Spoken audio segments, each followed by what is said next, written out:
The butterfly. There was once a butterfly who wished for a bride, and, as may be supposed, he wanted to choose a very pretty one from among the flowers.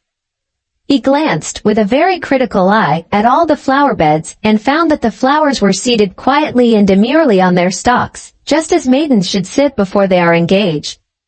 But there was a great number of them, and it appeared as if his search would become very wearisome. The butterfly did not like to take too much trouble, so he flew off on a visit to the daisies. The French call this flower Marguerite, and they say that the little daisy can prophesy. Lovers pluck off the leaves, and as they pluck each leaf, they ask a question about their lovers, thus: "Does he or she love me?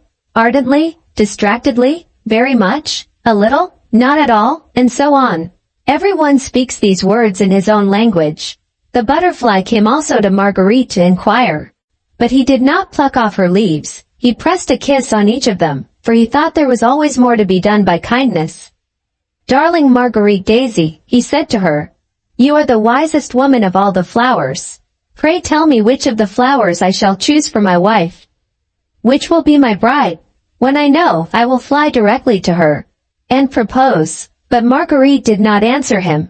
She was offended that he should call her a woman when she was only a girl, and there is a great difference.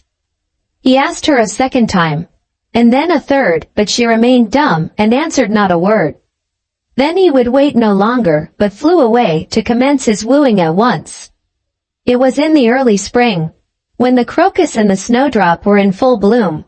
"They are very pretty," thought the butterfly, "charming little lasses, but they are rather formal." Then, as the young lads often do, he looked out for the elder girls. He next flew to the anemones. These were rather sour to his taste. The violet a little too sentimental. The lime blossoms too small, and besides, there was such a large family of them.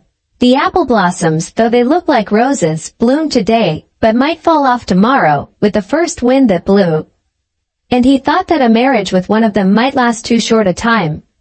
The pea blossom pleased him most of all. She was white and red, graceful and slender, and belonged to those domestic maidens who have a pretty appearance and can yet be useful in the kitchen.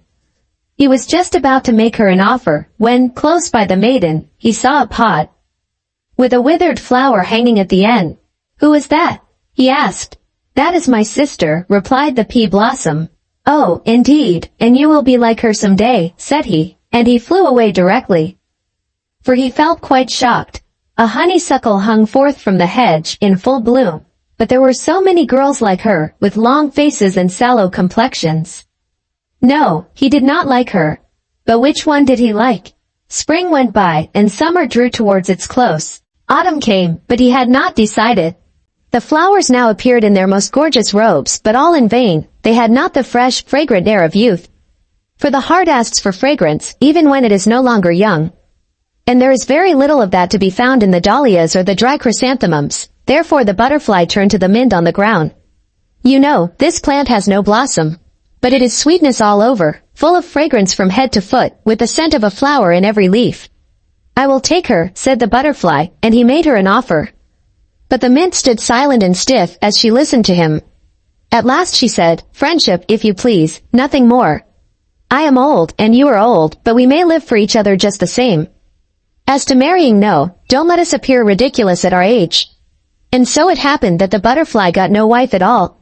He had been too long choosing, which is always a bad plan. And the butterfly became what is called an old bachelor. It was late in the autumn, with rainy and cloudy weather.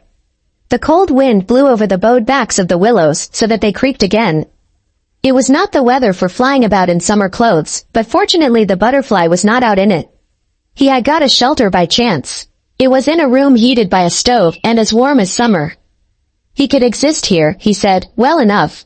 But it is not enough merely to exist, said he. I need freedom, sunshine, and a little flower for a companion.